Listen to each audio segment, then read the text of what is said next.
Hello and a very warm welcome. Polling in Bihar has begun, and the question in minds, not just in this crucial battleground state which loves its politics like very few states do, but also across the country, is who is likely to win on the 14th of November, and what are the critical issues that are playing themselves out on the ground here.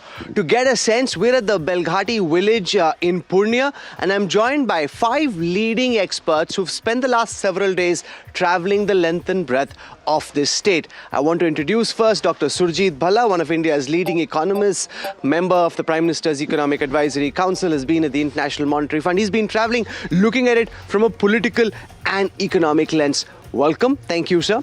We have Amitabh Tiwari. Amitabh Tiwari is a former investment banker, comes from the state of Bihar, loves his politics, given up his suit, put on a kurta pajama. Welcome, Amitabh. We have Sanjeev Srivastava, one of India's most renowned political journalists, has traveled the length and breadth of this country, covering elections over 4 decades. We have Ajit Jha, who's a consulting editor at NDTV, comes from the state of Bihar, and therefore is not just looking at it from a research perspective, but also very, very passionate about what's happening in his home state. And since immigration and migration are such critical issues in this election, I have Dr. Neeraj Kaushal. She is a leading expert at the Columbia Population Center on migration, population and immigration, which really has been at the core of this election. I want to start by asking Dr. Bhalla about, this 10,000 rupee Jivika scheme that the Nitish Kumar government came up with in the run-up to this election. We were speaking to women in Purnea and elsewhere, and they're obviously very happy with the fact that they've got this money. Do you believe that this could potentially be a game changer, and is this the right way to do it? Give a grant of 10,000 rupee in the hope that you'll get their votes? Well, first, could this be a game changer? No. Second, is this the right way to buy votes? No. Third, this has been the practice forever. So they have formalized the cash transfer, which is in many ways a more efficient system than of giving saris or computers or whatever you have. So in kind is not. But I think, we have to we as Indians and the government, etc., has to come to some kind of resolution, broad thinking on, this whole business of freebies has really gone too far, in my opinion. It's not the most efficient way to help the poor or to bring about development or even to bring about a change in your vote share. Now, I will conclude with that look, I don't think, and that was my first response, that this 10,000 is going to affect the vote. In other words, I think whatever would have been in its absence will happen now.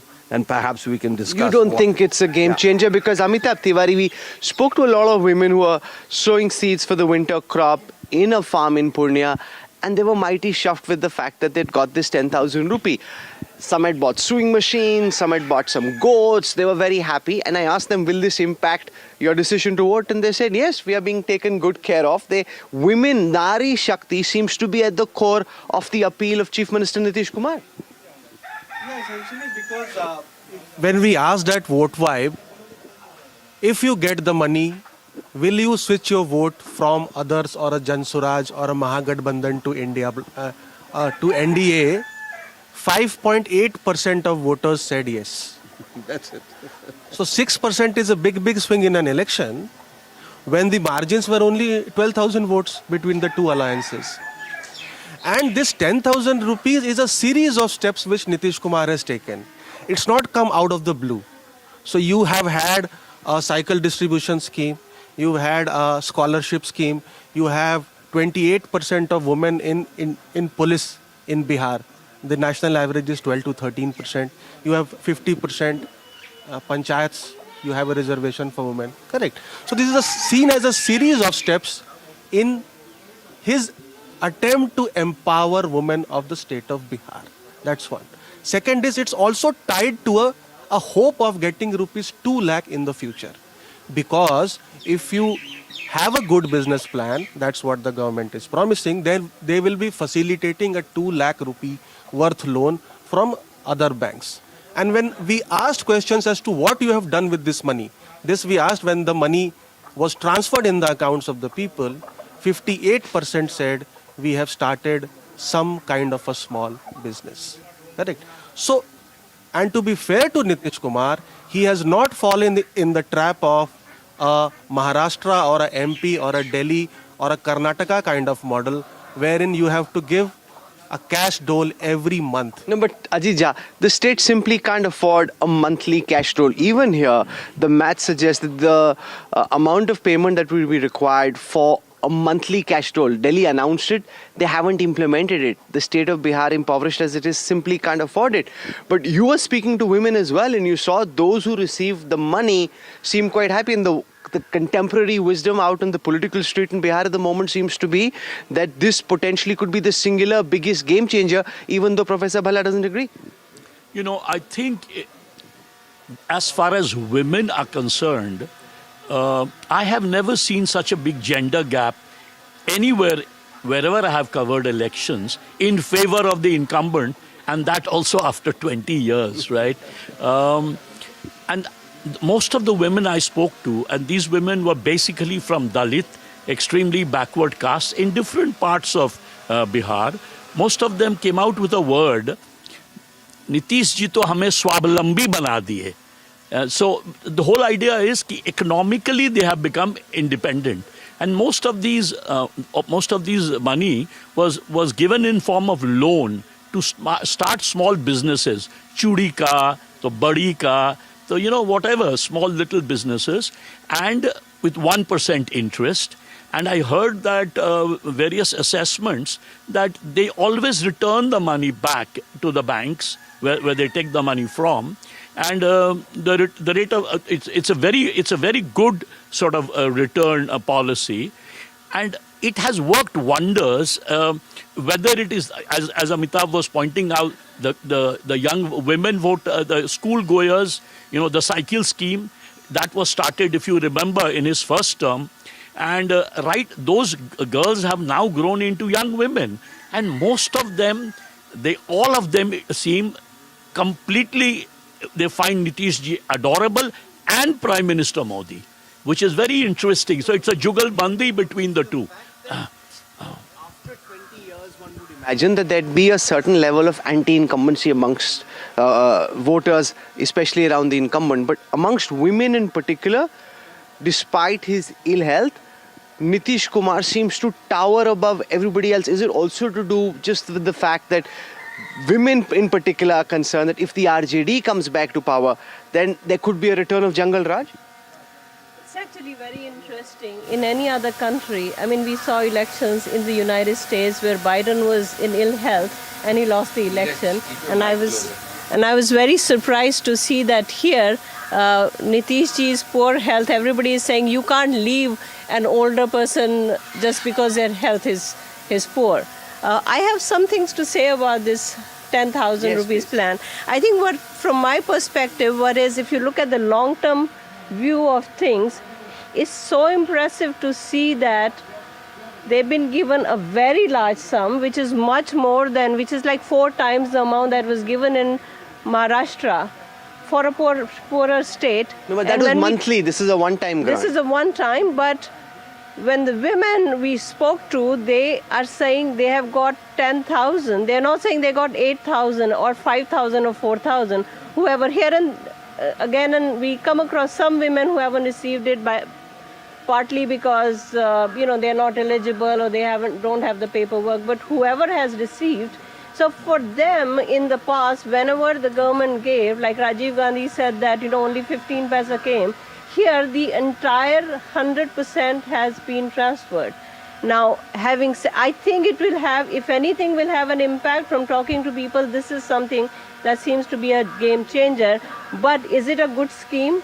Will it create entrepreneurs? Research very clearly shows that microfinance, when given to people, it increases the rate of entrepreneurship, businessship from 5 to 7%. That's a tiny increase. For us to believe that everybody around us is an entrepreneur is kind of a big stretch. On the other hand, these women, it's not a loan.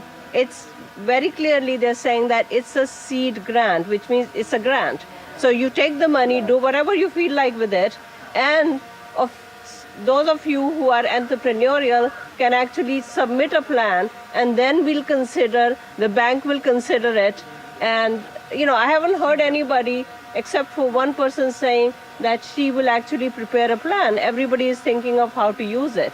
So it's an efficient transfer of funds, very efficient transfer It's also of very funds. templatized. But it's a bad scheme. It also means that what do we expect from the democracy in future? Would the future elections also involve such larger sums? And nobody, absolutely nobody, not even the opposition, is talking about what is the fiscal impact of it. No, far from. Tejasvi Sanjeev Srivastava is promising 30,000 rupees, that you got 10,000 from Nitish Kumar, I'll give you 30,000 rupees. And Dr. Kaushal makes an important point. This then becomes a templatized SOP. All state elections, all governments just need to do this if this is your route back to power. Absolutely, Rahul. So it's a very strange situation we are now seeing. So from Haryana, so it started with MP, then Karnataka bids, then Maharashtra was the last example, and now this. So all you have to do is, after 4.5 years of good governance, indifferent governance, bad governance, whatever, towards the last few weeks, you announce such schemes, and suddenly, and I disagree only on one bit with Surjit Bhalla, that I think it is a game changer. A lot of people, a lot of women, see, women, like Amitabh was saying, since the days of cycle distribution, good education, comparatively good law and order, then prohibition, they have veered towards Nitish over the years. But getting money is the first time for them in this amount, and it has made a change. The only interesting factor is, like Priyanka said, Priyanka Gandhi in one of our public meetings, you paise le lo, vote hame de dena. So, will the traditional RJD India bloc vote of the women, which is minorities and Yadav women, I suspect they will still take the money and vote where they want But to. for many, this is 10,000 rupees in the hand versus 30,000 in the bush. No, nobody is believing Tejasvi's job offers or 30,000.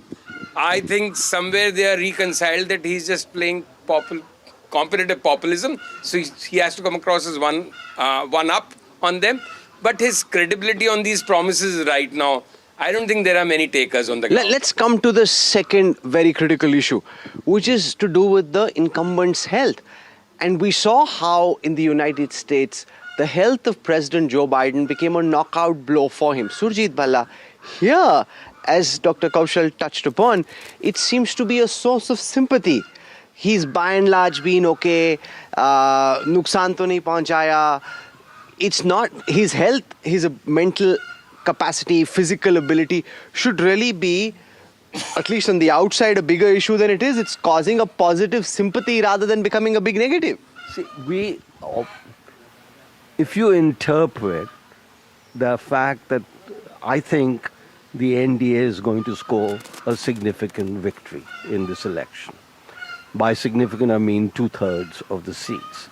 Now, we are trying to look at causes, and that's why I said that, the 10,000 isn't even a game changer at all, because they would have got those votes anyway. So what does it mean to say anyway?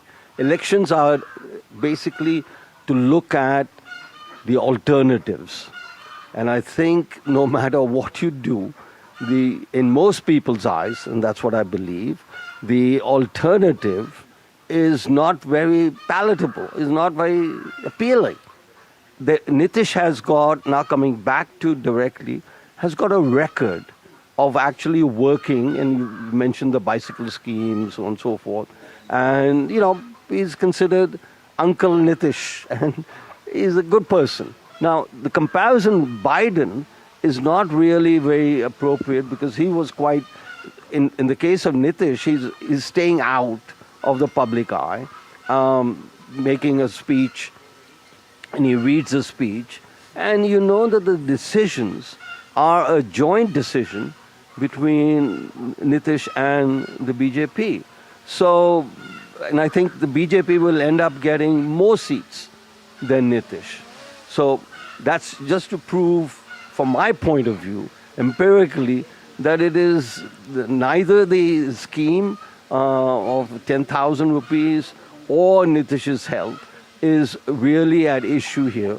What is at issue here is what's the alternative? So And I think the Can I just make alternative. one statement? Yeah, Sanjay. If Biden had a BJP apparatus backing him, it wouldn't have been an issue in US also. See and the opposition here is also equally ineffective in making this an issue because they are not sure whether it will be counterproductive, it will boomerang on them. But more than that, it is the way the BJP manages the entire ecosystem. I'll take this as my turn and complete this bit. See, so we were there at a Nitish rally at Triveniganj a couple of days back. I was pretty impressed the way he spoke, made people raise their hands and everything. But it was all so monitored. Once he got down on the stage, we shouted his name. One of my fellow travelers who knew him very well, he looked, there was a faint glint of recognition also, but he didn't stop.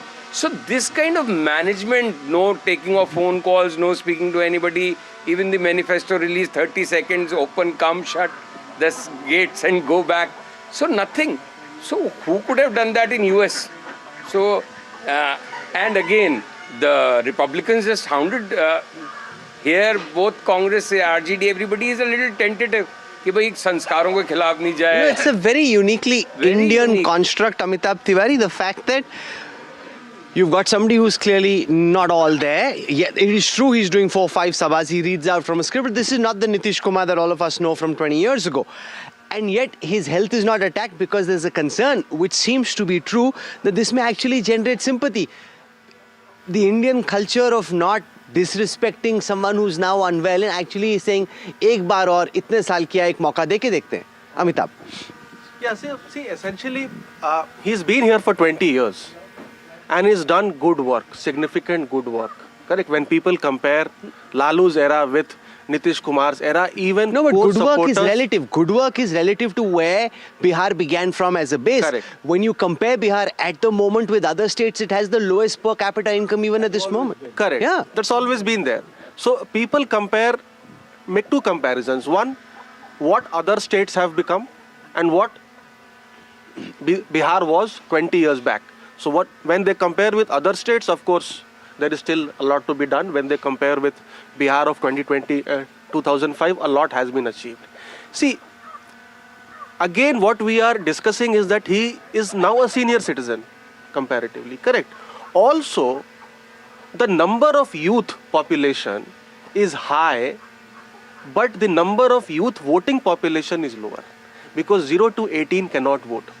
So 30 plus voters who have seen his work, have sympathy for him, and the youth who have not seen his work perhaps, or have not seen the earlier work and have no other base to compare, may be looking for change, but their numbers are smaller. They're only 25% of the voting population. 30 plus is 75% of the voting population. This culture thing. And the RJD Congress are not attacking because I think somewhere in their mind, their only hope now is that Nitish is not made the CM by BJP and Nitish again comes back to Mahagathbandhan to become Do you CM. think that's possible? We were with Pappu Yadav yesterday, Ajija, and he said that there's an open offer. Aap dekh lena, ye banayenge nahi CM. Nitish Kumar will come back with the RJD. Far from thinking of him as a liability, they're still trying to woo him and win him over to their side. It's the most fascinating business of political somersaults, which don't seem to have a negative rub on this guy. Yeah, that's a good point, what you pointed out, that the fact that he's a Dalbadlu Chacha, as everyone calls him, is not seen as negative. The idea is कि Nitish रहेंगे तो बिहार का विकास होगा.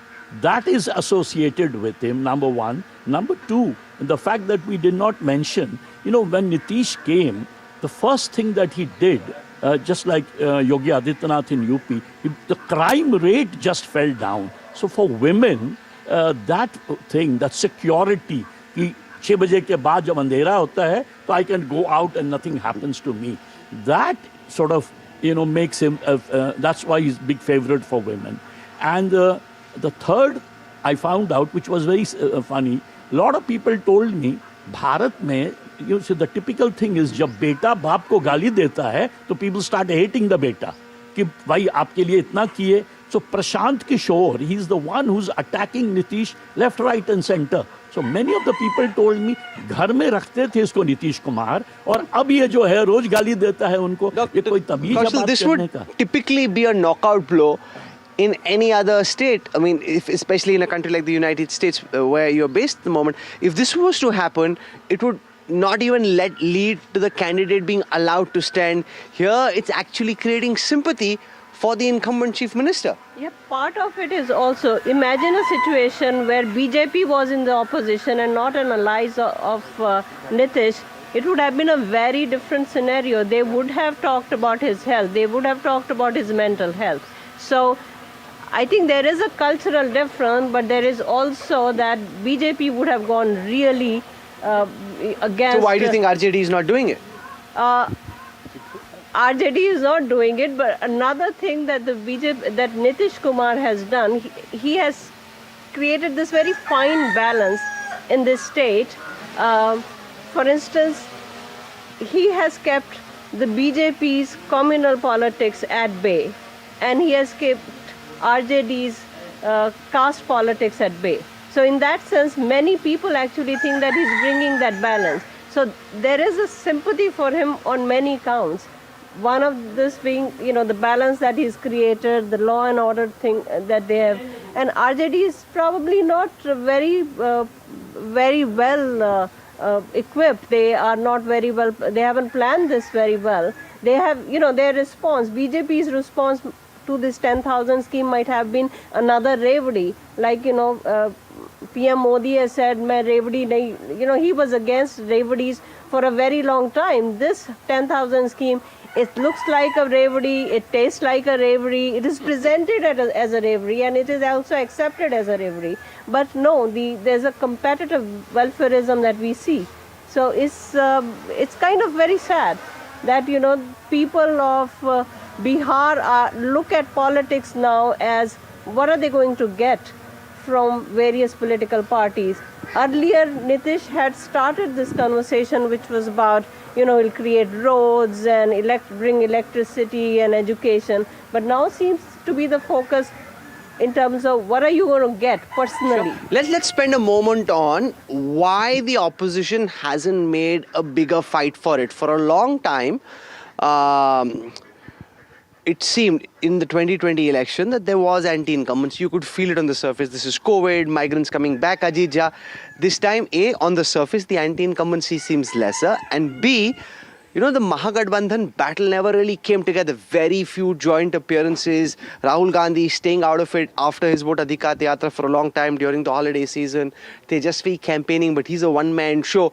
For some reason, they simply haven't been able to bring the opposition campaign together and take it to a climax at the right time. Yeah, absolutely. The jugalbandi that you have between Prime Minister Modi and Nitish Kumar, you see that completely missing in the Mahagathbandhan. During the voter Adhikar rally, all of us were surprised, and there was a buzz all around that not only Tejasvi and Rahul Gandhi, but also Dipankar Bhattacharya, Mukesh Sahni were going around. But after that, Rahul Gandhi totally absent from the campaign. He only came back recently, number one. And number two, the fight between the two sides. The friendly fights are still going on in 12 constituencies, when last time they had lost with only 12,700 votes. So if you have 12 seats, straight away you give the 12 seats to the NDA, number one. Number two, not even once have they campaigned together after the Vote Adhikar rally, seriously. Whereas, if you remember Amit Shah's, he took a meeting with the BJP leaders. He pointed out, इस बार हम BJP के लिए campaign नहीं कर रहे हैं, हम campaign कर रहे हैं NDA के लिए.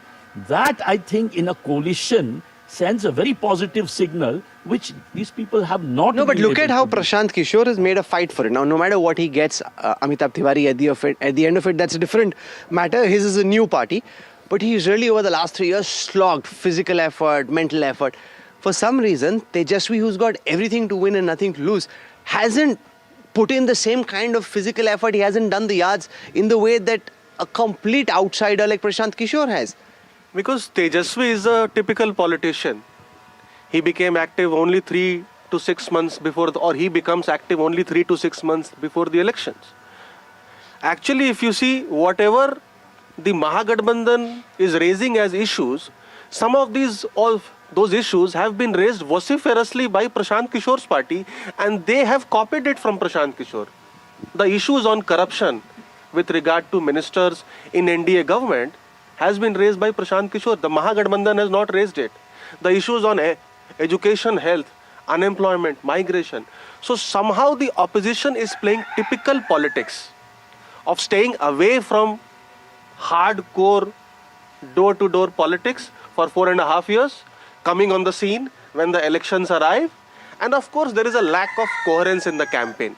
Even 3 months ago, when I was here in August end and September, NDA had one poster, common poster across Bihar. Left Nitish, right Prime Minister Modi, some slogan, and NDA Sarkar. Rozgar Lagatar, NDA Sarkar. Across Bihar, even today, you will get Tejasvi Sarkar as posters of Mahagathbandhan. There is no Mahagathbandhan Sarkar poster. So there is a complete lack of coherence in the campaign and significant research. When unemployment is an issue, migration is an issue, how will you solve it? When there is a serious question about the credibility of Lalu Yadav's family as having solutions to problems or being able to take Bihar to a new level, you need actual tangible solutions. No, but Sanjeev Srivastava, it was said that in 2020, Tejasvi was too early for him. He wasn't fully baked.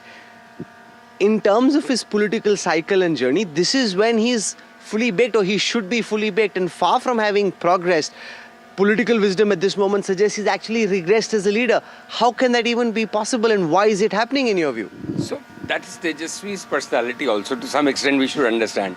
He is, while I don't agree to the BJP description of him as a dynast, but the fact of the matter is that he is a dynast. He has been brought up in comfort and certain easy life. So that kind of hunger, despite his best efforts, he's addressing 15 rallies, but somewhere he has his pat. He knows if he doesn't become the chief minister, he'll become leader of the opposition. So he'll be one pole of the power always in Bihar, at least in near future and now. So, and also you have to sympathize with him. While on the one side you have a galaxy of Mr. Modi to Amit Shah to Nitish Kumar to Lallan Singh to Samrat Chaudhary to Kushwaha and Chirag Paswan, here it's virtually except for Mukesh Sahni. I don't buy that. Look at Hemant Soren in Jharkhand. A one-man army gave a mighty machine a run for its money. Akhilesh, a one-man army virtually. But still, the face of the campaign here, whether we like it or not, has willingly become Tejasvi with no support from Rahul. Even Rahul's support wouldn't have mattered much. It's nice to criticize for the lack of it. But in the end, it is the simple, if you take a paper, just jot down all the caste, do the maths, numbers, we know the outcome. No, so also one Tejasvi is just the caste and and the numbers. Neeraj Kaushal, the other fact is that it's an uneven contest. I was, on a flight when I was coming in. C.R. Patil and his people were on the flight, and he's a very senior union minister. He's been given one particular area, a few constituencies. He's camping there just to make them win. The Delhi CM is here. They're all coming in.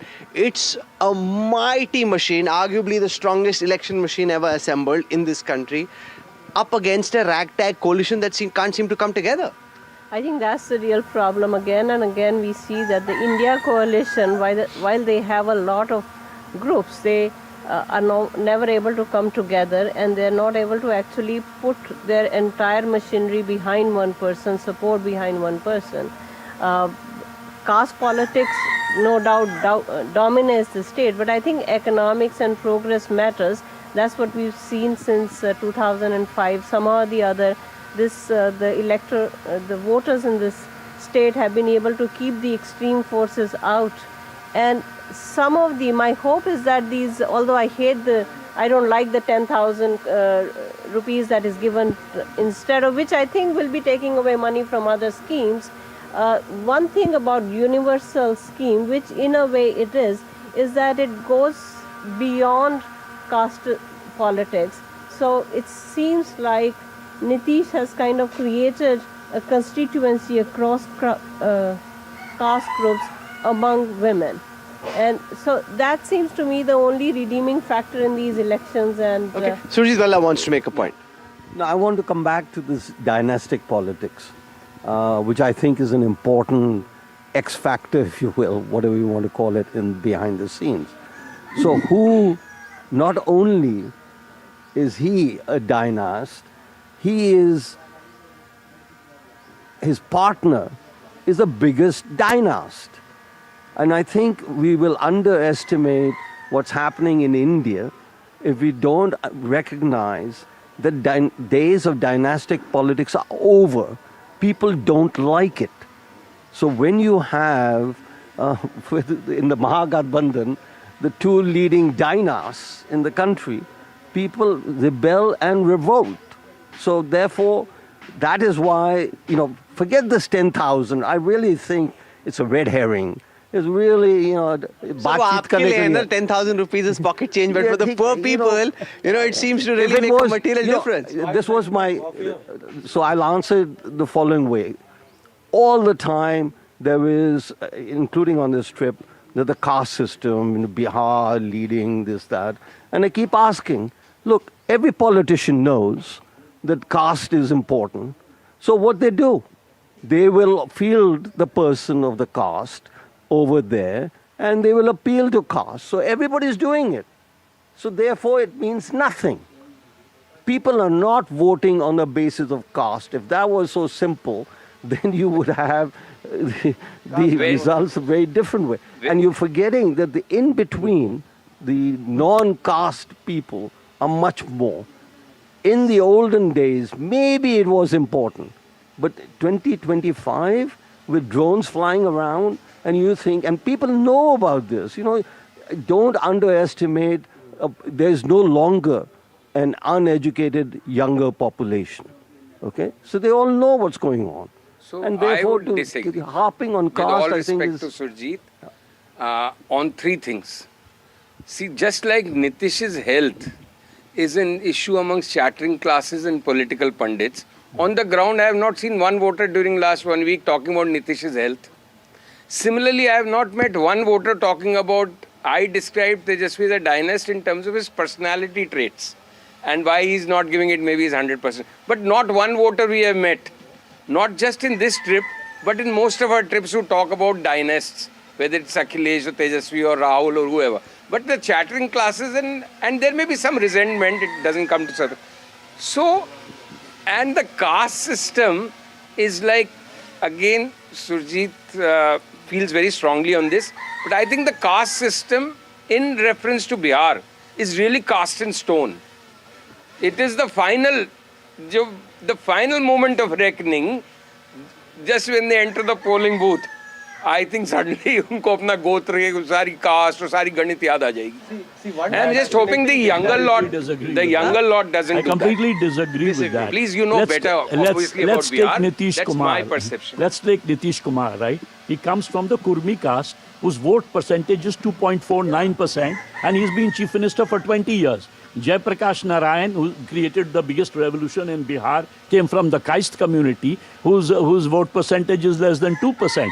People like Madhu Leme and George Fernandes used to win and beat Bhumiyars in Muzaffarpur and areas like that. So I think this caste factor is made too much of. This election, Rahul, is basically around two different They were axes. supported by powerful castes. All these examples. No, but JP I'm never saying won this an election. Let me just make a point. This election is around two different axes. The generational axis, the older voters versus the younger voters, and the gender axis, the male versus the female. And this whole election, I feel, why the NDA has a little advantage is that the gender axis sort of neutralizes the anti-incumbency created by the generational axis. See, essentially, on 105 seats out of 243, the same caste community has been winning the last 3 elections. 105. On 113 more seats, the same caste community has won 2 of the last 3 elections. So on 218 out of 243 seats, एक ही cast का वर्चस्व है, irrespective of party. तो cast का एक role है, क्योंकि एक ही कास्ट 218 सीटों पे डोमिनेट करता है, irrespective of party. Okay, I want to now segue towards the issue of migration. A lot of people, young people working in other parts of the country, have come back at this moment to Bihar because of the Chhath Puja. Many are staying back. Tejaswi and Prashant Kishore hope that these are people who have seen what's happening elsewhere.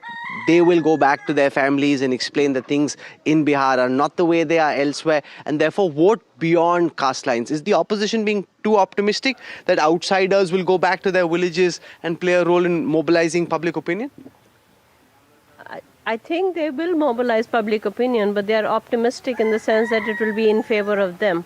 I think they're going to be more in favor of BJP because they think that the contrast, some of the states that they're coming from, or the national narrative of India doing so well, so they attribute a lot of them to the BJP, and therefore they would influence in support of the How BJP. do you suggest the polity should try and deal with the issue of migration? I mean, there is a lack of employment opportunities, scarcity of industries, which is why these young people travel outside. How should the government, whichever one gets sworn in, be dealing with this? This is the best thing that has happened to this state, migration of workers, for several reasons. Is the best thing or the worst thing? I think it's the best thing. Why? Because one, remittances, which is you earn double the money outside of the state and send remittances. So what we don't see in the GDP and other figures is the remittances that come that improves the level of living. But much beyond that is that you have exposure to another culture, another place, another level of development. How do you copy the systems? Bihar does not have to reinvent the wheel. They can actually copy other states, what has worked in other places, the value of education. So there's a lot of research that shows that migrant workers actually is not just the remittances, but how they change attitudes. They change attitudes towards politics, they change attitudes toward healthcare, education, political awareness. So the range of things that they do. Governments, will have to probably worry about why are so many migrants going, but for the people of Bihar, this is really the best thing that is happening, that they are bringing a lot of energy from outside. Amitabh Tiwari, is there any hope of migrants acting as a youth bulge on polling day? Or do you think this is just fanciful notions that look good on a strategy deck but not necessarily on the ground? No, see, essentially, if you see the Jan Swaraj party, there is an undercurrent which is very, very difficult to measure, especially amongst the youth and the migrants. These two categories of people. And many migrants have come back with this hope and desire that they are going to vote for Jan Swaraj because they might not then need to go out of state and work. Ma'am is right in the sense that when you go out, you get a better perspective, and it's like learning from the best practices across the state, and when you come back, you try to imbibe that in the society you are living. Now these two are going to be the big game change or big kingmakers sort of voters. Very, very difficult to gauge which way these two. Ajija, does Prashant Kishore have a hope? He says arsh or farsh, either the ceiling or the floor. Is it more likely the ceiling or the floor, you think? I don't know in terms of number of seats, I can never figure out. But I think he's going to get a certain percentage of vote that is going to be critical, because the fact is that his party is the only party which is contesting in almost all the seats -4, right? So as a result, he's going to get. Number two, the social media campaign, he is number one, and therefore, jo migrants aa rahe hain, most of the migrants I have talked to, they told me they are either going to vote for Prashant Kishore, or among the Muslim migrants, I found a lot of migrants pointed out they have come all the way from Panipat and places like that, and they want to vote for Owaisi, which I found very interesting. And some of them told me कि हम vote देंगे तेज रफ्तार को. So I said, तेज रफ्तार कौन है? So they meant Tejaswi. So among the migrants, you get a different kind of, sort of profile. No, but as I was speaking, Sanjeev, to some young people, they described themselves an interesting dynamic playing out. They've come from outside, they have their own ideas on what they think the state needs. They go back and they talk to their parents, and their elders tell them, nahi, yahan pe to aise padta hai, which is essentially that along the lines of caste. And they're saying, we're trying to convince our elders, the elders are trying to convince them. That's happening in the build-up to polling. It'll be interesting to see on the day of polling which way that dynamic ultimately pans out. You are absolutely right. It will be the polling day and the results day when we'll truly understand the impact of Prashant Kishore. Like I said, I saw nobody talking about the health of Nitish Kumar, nobody talking about Dynasty. I haven't frankly come across in my last 6-7 days people talking much about Prashant Kishore. Maybe we are talking to the wrong set of people. Maybe we are in the wrong region. But again, from a distance, Prashant Kishore looked much bigger than while we are coming closer and seeing things. He doesn't... He looks big on social media, you think? Not so much on the ground, because the digital impressions are way out. Interviews with him or his reels, videos, off the charts. The question is, will it translate into votes? Not in this election, not many votes, but I do think that he might end up getting upwards of 10 seats. So How many? Upwards of 10. His ceiling is 10, or I'm out, or whatever. But I think it's very, look, all of us know Prashant Kishore. He's been a major election player. I will reveal, one commentator said, one interviewee said that, listen, he knows more about the election, politics, and economy than anybody else, which I happen to agree with, certainly in this election. Second, to what extent is Prashant playing the long game? But he's an impatient man. He's in a hurry to Yeah, get but things he's done. also young. Of course.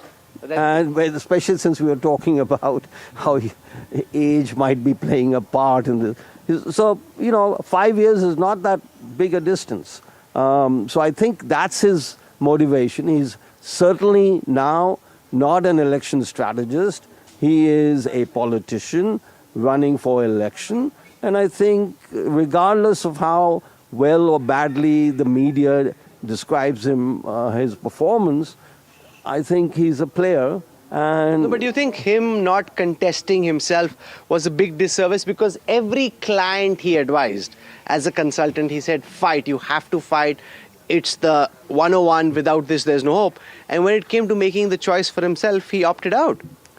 Yeah, I've thought about that just like you have, as to why. Now, part of it could be that he's really wanting to create a party, not a one-person party. So that's what often happens, and we've seen that. They all say this, and then we end up with Kejriwal. Yes, and I was going to mention the Kejriwal wanted to create a party, created a party, but really was quite obsessed with himself. This Prashant Kishore doesn't want to fall into that part. So You're being very charitable towards him. So I think, no, he's an election strategist. He studied elections. So I think I'm not speaking on this with as much conviction as I speak on caste not being a factor. So I think, but it is intriguing. I will give him the benefit of the doubt. What I feel that Prashant Kishore has a major impact in this election in terms of the agenda of the election. He's the one who created the jobs, the migration, the corruption, decline in education and decline in health. These 5 issues is hammered for the last several months. Tejaswi has picked it up, and now you find even the NDA is picking it up and finding out ways. For example, in their manifesto, they have 1 crore, right? Let's say for in terms of government jobs. Then they talk about No, 1 crore is employment. Yeah, so Government jobs, plus, because private unemployment is an agenda, therefore they are saying they'll create 1 crore employment. So in terms of agenda, he had a big impact. But I'm very intrigued by the fact, sorry. Yeah, no, go ahead. By the fact that the Jan Swaraj party does not have a manifesto of its own. But how many jobs it's going to create? How it is going to create? first of all, is not contested. He could have contested from any seat. You're a strategist also. Why do you think he didn't contest? He is caught between his image of a politician and a strategist. He wants to get something out of this election, either as a politician or as a strategist. So arsh pe ya farsh pe, 0 to 125, correct? Nitish will not be CM, JDU will not get 25 seats. So he hopes that one of his Punts comes out to be true. Comes out to And be then true he says, because "I he's told you seriously so." caught between these two images. Okay. And he wants to keep both the images alive. We've had a very high quality discussion. Lots of interesting insights also gleaned through travel, which is always better and more robust than just sitting and typing away on a keypad by looking at Excel sheets. I thank all of you for having taken out the time and joining us on NDTV Battleground. Really appreciate you joining us in this rustic village setting. It's very green. The fact that it's so green, and in those makhana farms, people jumping in, pulling out the makhanas, you actually get a sense of how there's very little else happening. I mean, there is no industry. The only, while of course you can build it out as a super. Contrast it with the AQI of Delhi. हाँ यही better है sir, यही रह जाते हैं मंजी पे सो जाते हैं. So much better than going back to polluted Delhi. Thank you so much for joining us. Really appreciate your time. I hope you enjoyed this broadcast. Lots of sharp insights. We'll slip into a break. We'll come back on the other side. Stay with us for our continuing coverage of NDTV Election Battleground.